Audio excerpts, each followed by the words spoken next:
check, check. Yes, 10 years. 10 years of professional. 7th edition of the Bislett Games. Glad to be back. Gonna try to win it all again.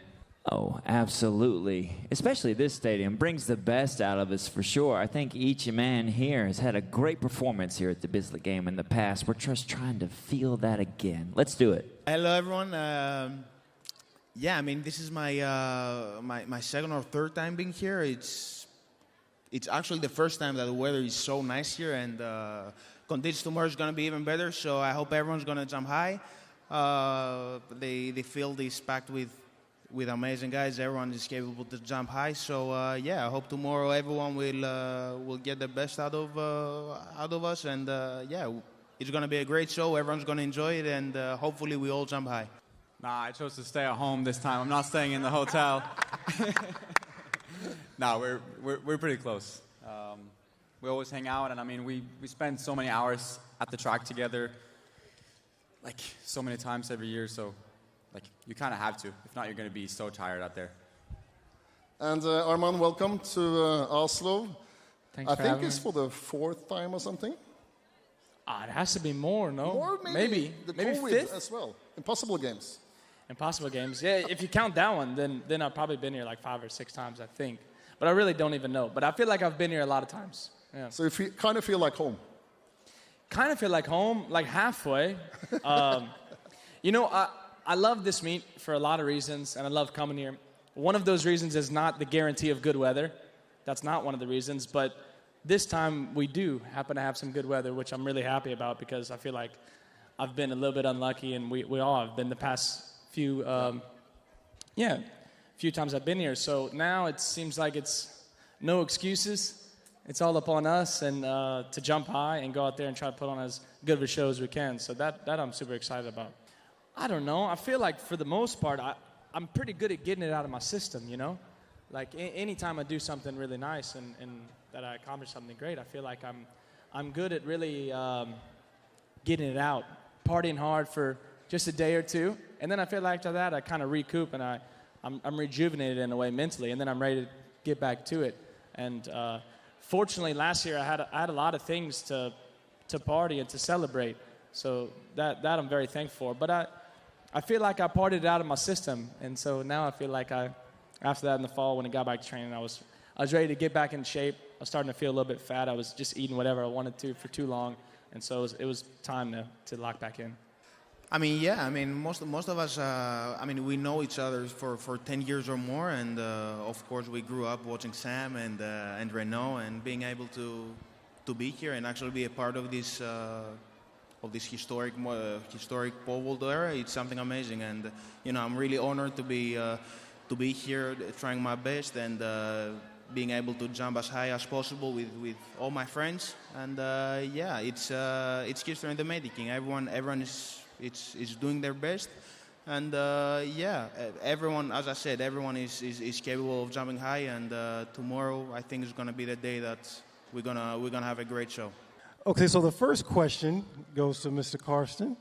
I got a quick question. It is, on July 1st, 2021,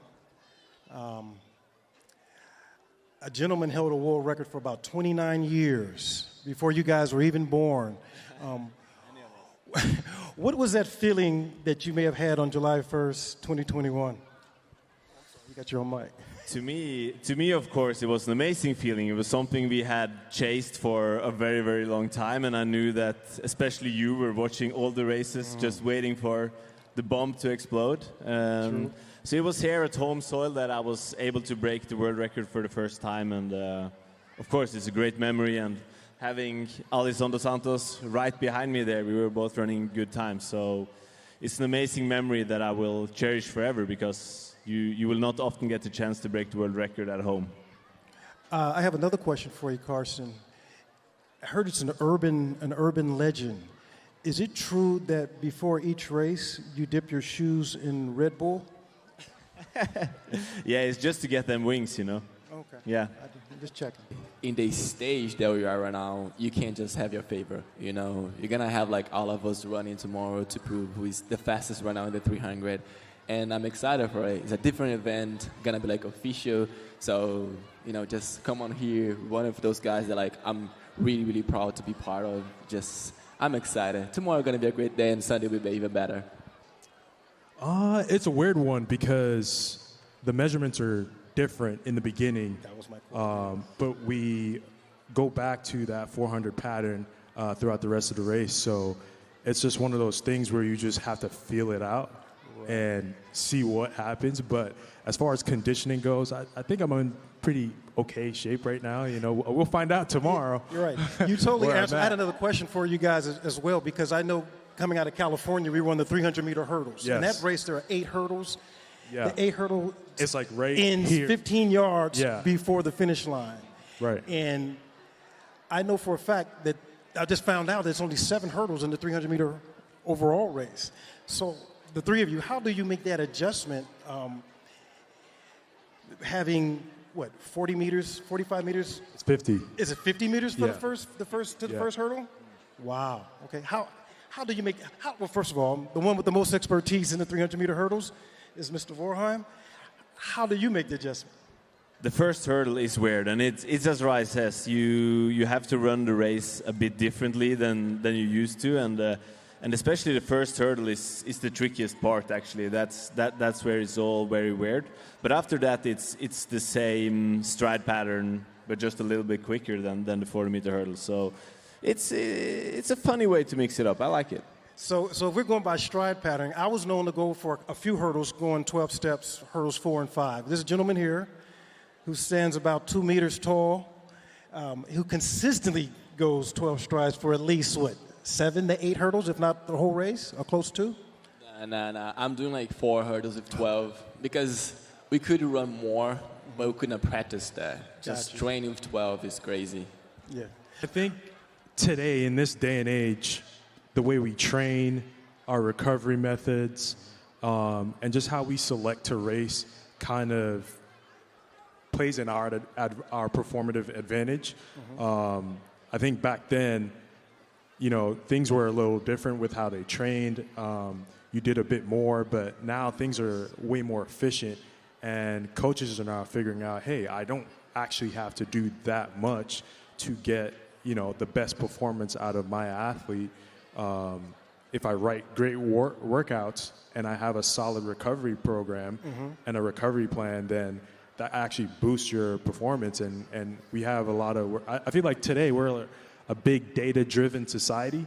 So, you have wearables like Whoop or your Apple Watch and the Oura Ring that tracks your sleep. And I think we found out that sleep is a really big part of, having great performances as well, too, is being able to recover and come back the next day and have a good workout. So I think it's like a mixture of that. And then you definitely have the anomaly of having like great athletes. Like, don't get me wrong, a lot of people do the right things, but to a certain extent, you need that genetic gift to be where we are. And it's just crazy to think that of, all the time periods in the history of mankind, like the three of us chose right now to be great. So, in a different life, Carson would be the man, absolute man, or Allison would be the absolute man in another life, and in another century or so, I would have been the man, and it would have been,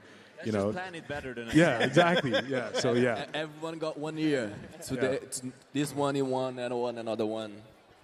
Now, I'm proud to introduce to you the fastest woman in the world, Miss Julian Alfred. She won the Olympic gold medal in the 100 meters in Paris. And she's here to show you real speed. It really is. You have to, when I come out here, I want to be, at my very best. And my coach always says he will never send me to the line without me being fully prepared to compete. So I'm looking forward to that, looking forward to great competitions, my first 100 of the season, actually. So it's such an honor to be opening up my 100-meter season right here in Oslo. My life has changed for the better, especially being able to represent my small island of St. Lucia with just under 200,000 people. It has changed for the better, becoming tourism ambassador for my country, obviously being recognized more now, and just step into the line and just knowing that there's a lot more pressure and, on my back, and there's a target on my back now. But, I'm ready for every challenge presented to me. But, it has changed for the better, more opportunities in life. And I think what's most important, I think just now using my voice to also promote my country and just realizing that I have a talent that's going to glorify God.